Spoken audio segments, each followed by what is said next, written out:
The morning sun filtered through the large windows of Café Luna, casting warm golden streaks across the polished wooden tables. Sarah Mitchell, a 28-year-old emergency room nurse, sat quietly in her favorite corner booth, savoring her first day off in 3 weeks. Her auburn hair was pulled back in a messy bun, and she wore a simple blue sweater that brought out her determined green eyes. The cafe buzzed with its usual Thursday crowd. Business people grabbing their morning coffee, students hunched over laptops, and elderly couples sharing pastries. Sarah had chosen this particular table because it gave her a clear view of both the entrance and the back exit. Years of working in the emergency room had taught her to always be aware of her surroundings.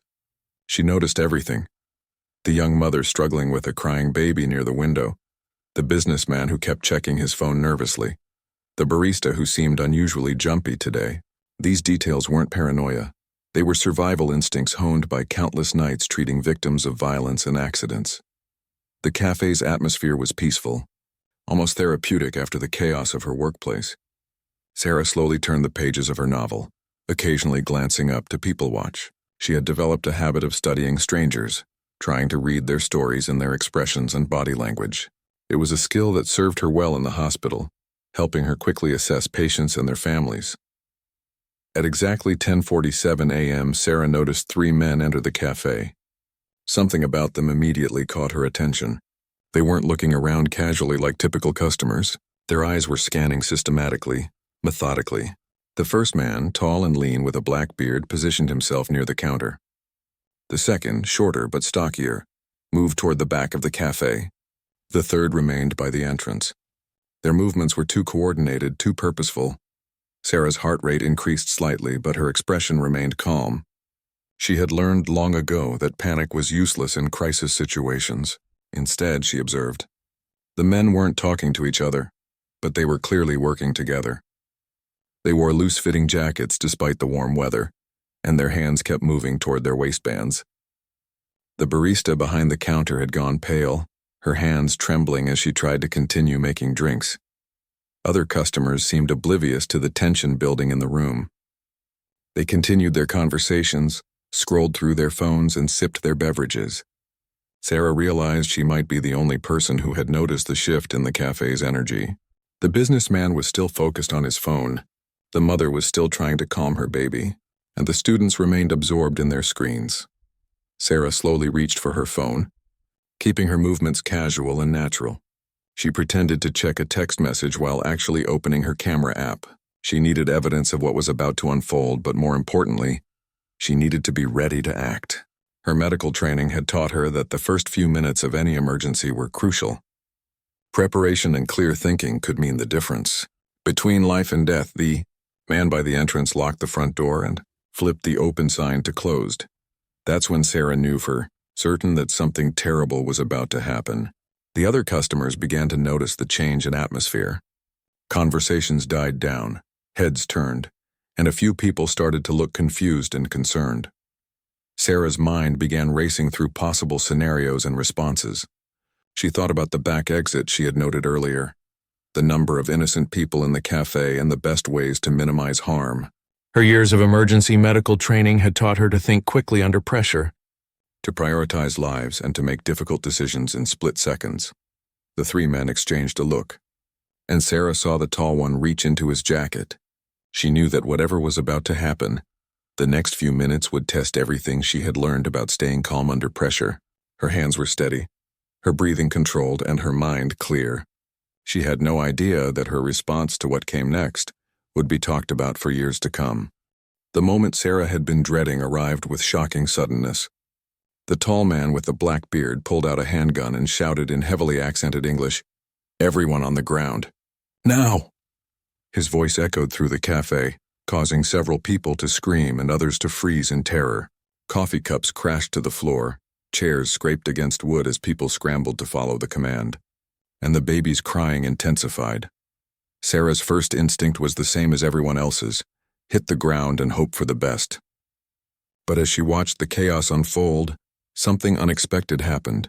Instead of fear taking over, her professional training kicked in with remarkable clarity. She had spent years in emergency situations where panic meant death, where clear thinking was the only thing standing between patients and tragedy. While others were screaming and crying, Sarah was calculating. She counted the hostages, 23 people including herself, ranging from teenagers to elderly customers. She noted potential weapons the terrorists might have beyond the visible gun. She identified the most vulnerable people, the mother with the baby, an elderly man who appeared to have difficulty walking, a young girl who couldn't have been more than 16. The second terrorist, the stocky one who had positioned himself at the back, began shouting orders in what sounded like Arabic before switching back to broken English. "Phones, everyone throw phones to center," he demanded, waving his own weapon. People began tossing their devices into a pile, some sobbing as they complied. Sarah made a split-second decision that would define everything that followed. As she prepared to throw her phone forward, she quickly activated the emergency recording function and slid the device under her table instead of into the pile. The small action went unnoticed in the chaos, but it would prove crucial later. The third terrorist, who had remained by the entrance, began pulling what appeared to be explosive devices from his backpack. Sarah's heart sank as she realized this wasn't just a robbery or a simple hostage situation. These men had come prepared for something much worse. The sight of the devices sent several hostages into hysterics, their cries growing louder and more desperate. What happened next surprised everyone, including Sarah herself. Instead of cowering like the others, she slowly began to sit up straighter. Her movement caught the attention of the lead terrorist, who swung his weapon toward her. "You, down!" he screamed, but Sarah didn't flinch. Years of dealing with violent, unstable patients had taught her that showing fear often made situations worse. "I'm a nurse," she said calmly, her voice cutting through the chaos with unexpected authority. "That man over there is having chest pains and the woman by the window is hyperventilating. If you want to keep your hostages alive, you need to let me help them." Her words were delivered with such professional confidence that even the terrorists seemed momentarily taken aback. The lead terrorist looked confused, clearly not having planned for this type of response. In his experience, hostages were supposed to be terrified and compliant, not making medical observations and requests. Sarah could see uncertainty flicker across his face, and she realized she had found a potential advantage. The businessman who had been checking his phone earlier was indeed showing signs of cardiac distress. His face was pale, he was sweating profusely, and he kept clutching his chest. The mother with the baby was breathing in rapid, shallow gasps that indicated a panic attack. Sarah knew that if these medical emergencies weren't addressed quickly, the terrorists might end up with dead hostages before they had even made their demands known. Sarah's unexpected calmness began to have an odd effect on some of the other hostages. A few people stopped crying and looked toward her, as if her confidence was somehow contagious. The young barista, who had been trembling behind the counter, seemed to steady herself slightly when she heard Sarah's professional tone. The terrorists began speaking rapidly to each other in their own language, clearly debating how to handle this unexpected development. Sarah used these precious seconds to make eye contact with several hostages, trying to communicate without words that they should stay calm and watch for her signals. She had no plan yet, but she knew that panic was their biggest enemy right now. The lead terrorist finally turned back to Sarah, his weapon still pointed in her direction. "You help them, then you sit down and shut up," he growled. Sarah nodded once, slowly rising to her feet. As she moved toward the businessman with chest pains, she was already formulating the beginning of what would become the most audacious plan of her life. Sarah moved with deliberate calm toward the businessman, her actions measured and professional. Every step was calculated to appear non-threatening, while positioning herself strategically within the cafe. The terrorists watched her carefully, but her medical authority seemed to create a bubble of reluctant respect around her movements. Kneeling beside the man, whose name tag read Robert, Sarah quickly assessed his condition. His pulse was rapid and irregular, classic signs of a stress-induced cardiac event. "Robert, I need you to breathe slowly with me," she said in a soothing voice that carried clearly through the tense cafe. "In through your nose, out through your mouth." While appearing to focus entirely on her patient, Sarah was actually gathering crucial intelligence. She noticed that only the lead terrorist kept his weapon constantly ready. The other two seemed less experienced, occasionally letting their guard down. The man with the explosives was fumbling with the devices, suggesting he might not be as skilled with them as he wanted to appear. As she helped Robert with his breathing exercises, Sarah began speaking in a calm, steady voice that seemed to have an almost hypnotic effect on the room. "Everyone, it's important that we all stay calm," she said, addressing both hostages and terrorists. "Panic makes everything worse. Deep breaths help everyone think clearly." The lead terrorist started to object, but something unexpected happened. His own breathing, which had been rapid and aggressive, began to slow slightly. Sarah had learned in her nursing training that calm voices could influence everyone in a stressful environment, even those causing the stress. She was essentially providing psychological first aid to the entire room. Sarah moved to help the hyperventilating mother next. "What's your name?" she asked gently, crouching beside the woman and her baby. "I'm Sarah, and I'm going to help you and your little one stay safe." The woman whispered her name was Maria, and Sarah noticed she had a slight accent that sounded Eastern European. This detail sparked an idea in Sarah's mind. She began speaking softly to Maria, in what little Polish she remembered from a medical conference she had attended. The few words she managed, basic greetings and reassurances, had an immediate calming effect on the woman.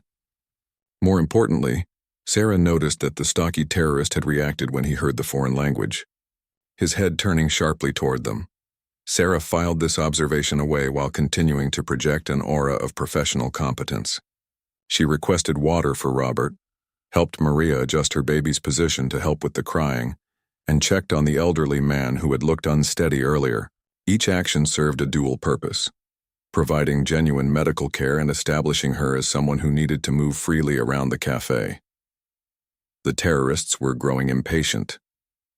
They had expected to control the situation completely by now, but Sarah's medical interventions had created an unexpected dynamic. Hostages were looking to her for guidance as much as they were cowering from the armed men. The lead terrorist began barking orders about their demands, but his authority seemed diluted by Sarah's calm presence. After 30 minutes, the terrorists made their first mistake. The one guarding the back exit became distracted by something outside and moved away from his post to look out the window. Sarah noticed immediately but gave no sign of her observation. Instead, she continued her rounds of the hostages, quietly asking about medical conditions, allergies, and medications. During these conversations, Sarah was actually doing much more than medical assessments. She was identifying people who might be able to help. A young man who mentioned he was a former military medic, a woman who worked in emergency services, a teenager who said she was on her school's track team. Sarah began to see potential allies and resources scattered throughout the cafe.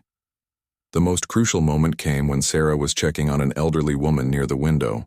As she knelt down, she noticed something the terrorists had missed. The woman was wearing a medical alert bracelet indicating she was diabetic. Sarah quickly realized that if this woman went into diabetic shock, it could create the kind of medical emergency that might give everyone a chance to escape. Sarah began to formulate a plan that was so audacious, it surprised even her.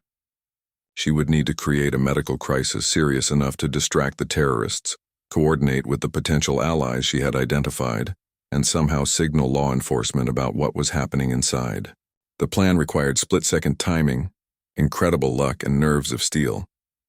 As she moved back toward the center of the cafe, Sarah caught the eye of the former military medic. She made the slightest gesture toward the diabetic woman, then touched her own wrist where a watch would be. The man's eyes showed understanding. He knew something about medical timing. Sarah realized that her plan, impossible as it seemed, might actually work. The terrorists were becoming more agitated as time passed without their demands being met. But they had no idea that their hostages were no longer just victims waiting to be rescued. Under Sarah's quiet leadership, they were becoming something much more dangerous. A coordinated group with a plan of their own. 2 hours into the hostage situation, Sarah noticed the elderly diabetic woman, whose name she had learned was Dorothy, beginning to show early signs of hypoglycemia. Dorothy's hands were starting to shake slightly, and she was becoming confused. Perfect conditions for Sarah's plan, but also genuinely dangerous if not managed carefully. Sarah approached Dorothy under the pretense of a routine check, but she was actually preparing to orchestrate the most critical moments of the entire crisis. She had identified her key allies, Marcus, the former military medic, Elena, who worked for emergency services, and surprisingly, young Katie from the track team, whose position near the front door was strategically perfect. The terrorists had grown increasingly frustrated as their demands for a prisoner exchange had gone unmet. Law enforcement outside was following standard protocols, trying to negotiate, but the men inside were becoming more volatile. Sarah could see that their window of opportunity was closing. Soon, the terrorists might decide to make their point through violence. Sarah made her move during what appeared to be a routine medical check on Dorothy. She quietly asked Marcus to create a distraction near the back of the cafe, something medical-related that would draw attention. Elena was positioned to help with Dorothy when the time came. Katie, despite her youth, had shown remarkable composure and was ready to act when signaled. The moment arrived when Dorothy's blood sugar dropped to a critical level, and she genuinely began to experience a diabetic emergency. Sarah immediately called out, "Medical emergency. She's going into diabetic shock." Her voice carried the authority of someone who knew exactly what she was talking about, causing everyone in the cafe to react. The lead terrorist rushed towards Sarah and Dorothy, clearly frustrated by another medical complication. This was exactly what Sarah had hoped for. His movement away from his central position created the opening her team needed. Marcus, following Sarah's earlier signal, suddenly collapsed near the back of the cafe, clutching his chest and gasping for air in what appeared to be a heart attack. The chaos that followed was perfectly orchestrated confusion. While the stocky terrorist ran toward Marcus, Sarah was genuinely treating Dorothy's diabetic crisis, but she was also using the medical emergency to mask her team's movements. Elena had positioned herself near the pile of confiscated phones, and Katie was ready by the front door. Sarah's training in emergency triage proved invaluable. She managed to treat Dorothy's genuine medical crisis while coordinating what was essentially a tactical operation. She administered sugar from coffee packets to Dorothy, while simultaneously giving subtle hand signals to her allies. The terrorists, overwhelmed by multiple medical emergencies, had lost control of their carefully planned operation. The third terrorist, who had been managing the explosive devices, made a crucial error.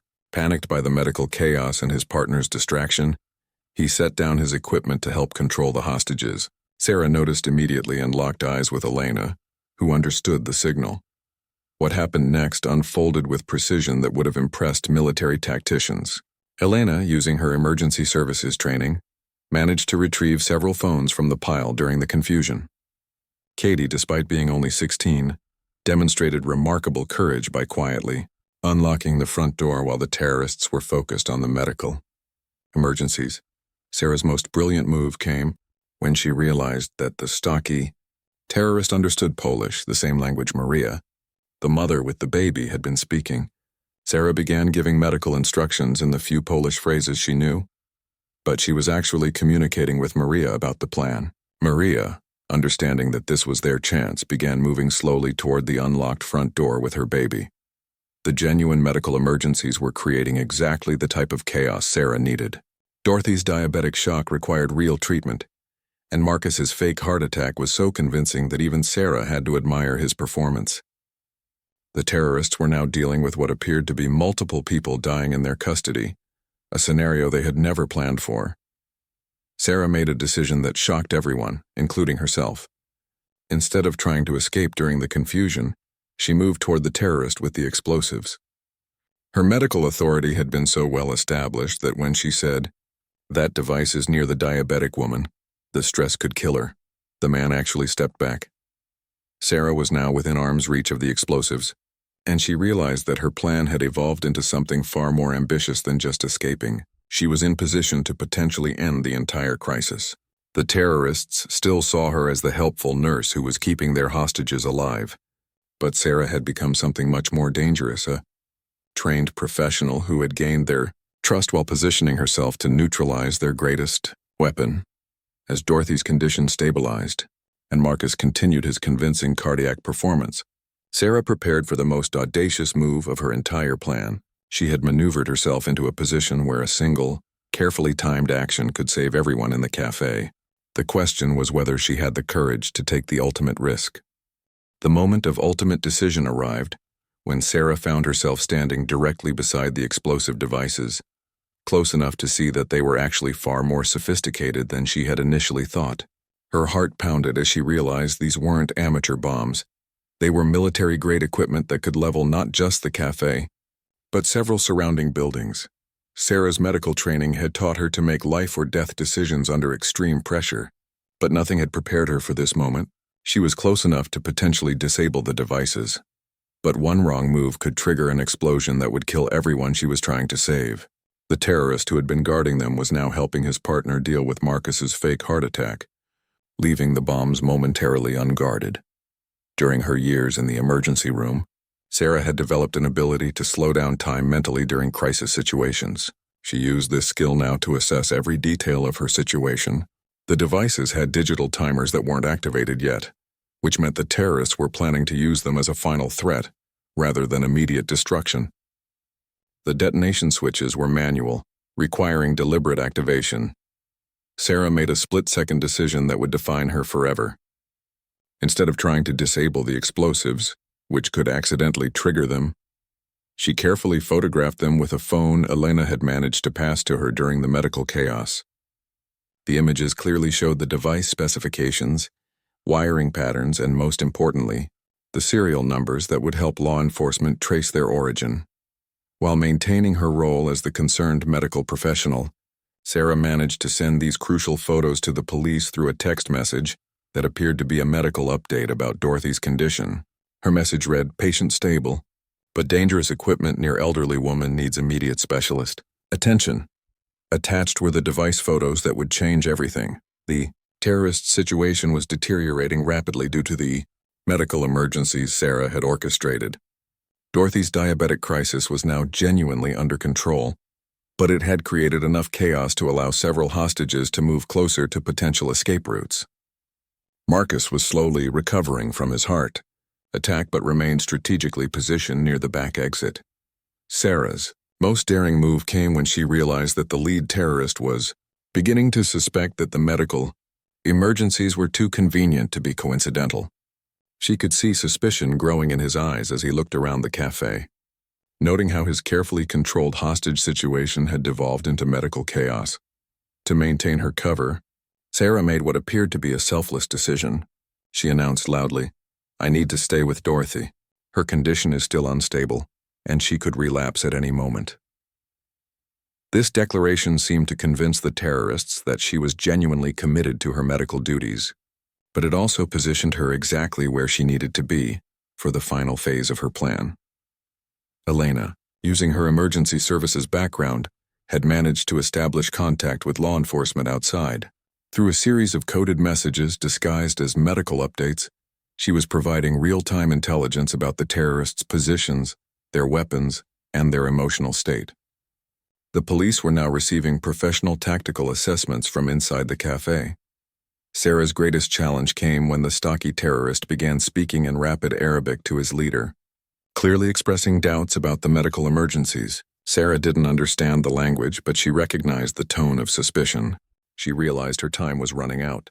Soon the terrorist would understand they had been manipulated. The breakthrough moment arrived when young Katie demonstrated incredible courage. Following Sarah's earlier signals, she had positioned herself near the front door and was ready to act. When Sarah nodded almost imperceptibly, Katie suddenly called out, "Dorothy's having another episode." This created the final distraction Sarah needed. During the confusion of Katie's announcement, Sarah made her most audacious move yet. She reached over and quickly switched off the power source to the explosive devices, not to disarm them, but to disable their remote detonation capability. If the terrorists tried to trigger the bombs now, they would have to do it manually, giving everyone in the cafe precious seconds to react. The lead terrorist finally realized something was wrong when he noticed that his carefully orchestrated hostage situation had somehow become a medical training exercise, run by his supposed victims. His eyes met Sarah's, and in that moment, both of them understood that the real battle was just beginning. Sarah's voice remained calm and professional as she said, "Dorothy needs immediate medical attention outside this building." But the words carried a double meaning that everyone in the cafe understood. It was time for the final phase of the most incredible escape plan ever executed by a group of coffee shop hostages. The terrorists raised their weapons, finally understanding they had been outmaneuvered by a nurse who had turned their hostage situation into her operating room. But Sarah had one final surprise that would shock even law enforcement officers who had seen everything in their careers. The final confrontation began when the lead terrorist realized he had lost control of his own operation. His weapon was now pointed directly at Sarah, who stood calmly beside Dorothy, her hands still steady despite knowing she was seconds away from either rescue or death. The other hostages had positioned themselves according to her plan, but everything now depended on perfect timing. Sarah's most shocking move came when she looked directly at the lead terrorist and said, "Your partner with the explosives, he's been trying to defuse them for the past 10 minutes because the timers are malfunctioning." Her words caused the man to spin around toward his colleague, who was indeed frantically working with the devices, not to arm them, but to fix a technical problem Sarah had secretly created.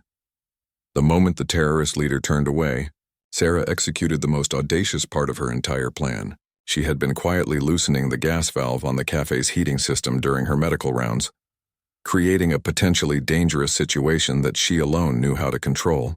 Now she reached behind the counter and activated the emergency ventilation system, while simultaneously triggering the fire alarm.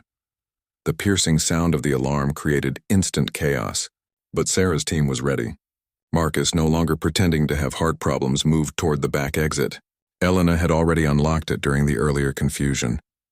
Katie grabbed Maria and her baby, helping them toward the front door. Dorothy, though still weak from her diabetic episode, was alert enough to follow Sarah's whispered instructions. Sarah's medical knowledge proved crucial in the final moments. She knew that the combination of the gas leak and the fire alarm would trigger an automatic emergency response that would override the terrorists' control of the situation. Within seconds, the cafe's emergency systems began shutting down non-essential electrical equipment and activating safety protocols. The most incredible moment came when Sarah revealed that she had been wearing a hidden recording device throughout the entire ordeal. Not just her phone, but a small digital recorder she always carried as part of her medical equipment for patient consultations. Every word the terrorists had spoken, every detail of their plan, had been captured and was already being transmitted to law enforcement. The stocky terrorist, frustrated by the technical problems with the explosives and now confused by the alarm systems, made a fatal error. He abandoned his position to help his leader, leaving the back exit completely unguarded. Sarah immediately signaled Marcus, who opened the door and began helping hostages escape, while Sarah maintained her position to ensure everyone got out safely. Sarah's final masterstroke was psychological. She turned to the lead terrorist and said with complete professional calm, "The gas leak I created is now at dangerous levels. You have about 3 minutes before this building becomes uninhabitable. Your explosives won't work because I disabled the electrical system, but the gas will." Her words carried such authority that even the armed men seemed to believe her. The truth was that Sarah had created a controlled gas leak that was serious enough to trigger emergency systems but not immediately dangerous. However, her professional confidence made it sound like a deadly threat. The terrorists, already frustrated by their technical problems and the chaos around them, began to panic for the first time since entering the cafe. What followed was a cascade of perfectly timed actions that would be studied by hostage negotiation experts for years to come. As the terrorists hesitated, confused by the alarms and Sarah's warnings, law enforcement finally had the intelligence they needed to act. The photos of the explosives, the recordings of the terrorists' conversations, and the real-time updates from inside had given them everything required for a successful rescue operation. Sarah remained calm, even as heavily armed police officers prepared to storm the building. She had positioned herself near the remaining hostages who were too weak or frightened to move, determined to protect them until the very end. Her final act of leadership was to organize the remaining people into a protective formation that would minimize casualties if the rescue went wrong.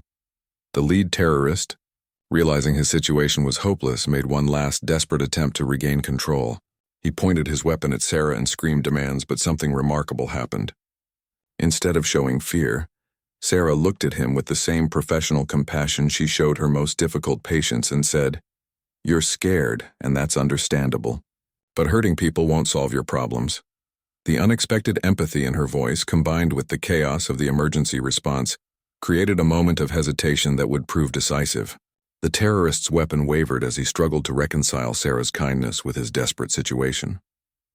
In that instant of uncertainty, The final phase of the rescue operation began, and Sarah's incredible plan was about to reach its stunning conclusion. The rescue operation unfolded with precision that amazed even experienced law enforcement officers. Sarah's intelligence gathering had provided them with exact positions of all three terrorists, detailed information about their weapons and explosives, and most importantly, real-time updates about which hostages were in the most danger. When the tactical team finally moved, they knew exactly where to go and what to expect. Sarah's final act of heroism came in the last 30 seconds before the rescue, when the lead terrorist raised his weapon toward the remaining hostages in a final act of desperation. Sarah stepped directly between them and the gun. Her medical training had taught her to shield patients from harm, but this was far beyond anything she had ever encountered. She stood completely still, looking directly at the gunman with unwavering calm. The terrorist's hand shook as he stared at Sarah, clearly struggling with the realization that she had outmaneuvered his entire operation through nothing but professional competence and compassion. In those final moments, Sarah did something that shocked everyone present. She began to speak to him in the same gentle tone she used with frightened patients, acknowledging his fear and desperation while firmly standing her ground. The tactical officers moved with split-second precision, but what they found was completely unexpected. Instead of a chaotic hostage situation, they discovered an organized scene where the terrorists had been psychologically disarmed by a nurse who had turned the cafe into her own emergency room. Two of the three men surrendered immediately when they realized their explosives were disabled and their positions compromised. The lead terrorist, however, made one final desperate move. But Sarah was ready. Using a technique she had learned for dealing with violent patients in the emergency room, she managed to talk him down while simultaneously protecting the hostages behind her. Her words, delivered with professional authority and genuine compassion, finally broke through his desperation. When the dust settled, investigators discovered the full extent of Sarah's incredible improvisation. She had not only managed to save all 23 hostages without a single serious injury, but she had also provided law enforcement with enough intelligence to uncover an entire terrorist network. The explosive devices, the recorded conversations, and the photographs she had taken led to the arrest of 12 additional suspects. The aftermath revealed details that made Sarah's actions even more remarkable. The terrorists had planned to use the cafe attack as a diversion for a much larger operation targeting a nearby government building. Sarah's decision to disable their communications and explosives had prevented a catastrophe that could have killed hundreds of people. Beyond the cafe, media coverage of the incident focused on Sarah's calm demeanor throughout the ordeal. But those who knew her weren't surprised. Her colleagues at the hospital revealed that she had always been the person others turned to during medical emergencies. Her ability to remain calm under extreme pressure and her skill at managing multiple crises simultaneously had saved lives countless times before. The most touching moment came during the aftermath when Dorothy, the elderly diabetic woman whose genuine medical crisis had provided cover for Sarah's plan, tearfully thanked her rescuer. Dorothy revealed that she had understood what Sarah was doing and had willingly allowed her condition to worsen to help save everyone in the cafe. The bond between the two women became a symbol of the extraordinary courage ordinary people could show in impossible circumstances. Sarah returned to her job at the hospital 2 weeks later, insisting that she was just doing what any medical professional would do in the same situation. However, her colleagues noticed that patients seemed even calmer around her than before, as if her experience had somehow amplified her natural ability to bring peace to chaotic situations. The investigation revealed that Sarah's quick thinking had provided authorities with intelligence that led to preventing 3 other planned attacks across the country. Her decision to record conversations, photograph evidence, and maintain communication with law enforcement had created a detailed map of terrorist activities that investigators had been trying to uncover for months. Years later, when asked about her actions that day, Sarah's response was characteristically humble. She explained that her medical training had taught her that panic was the enemy of survival, that clear thinking could overcome almost any crisis, and that sometimes the best way to save lives was to stay exactly where you were needed most. Her story became required reading in emergency response training programs, but Sarah preferred to think of it simply as a very unusual day at work, where her patients happened to be in a coffee shop, instead of a hospital bed.